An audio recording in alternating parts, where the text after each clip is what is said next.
First we have to download and install Python.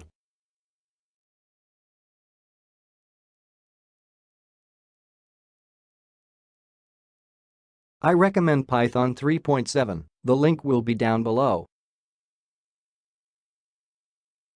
You can choose the 32 or 64-bit version, but you have to remember which one, because we will need it later. Save the file. I will continue the video after download. We will now proceed with the installations.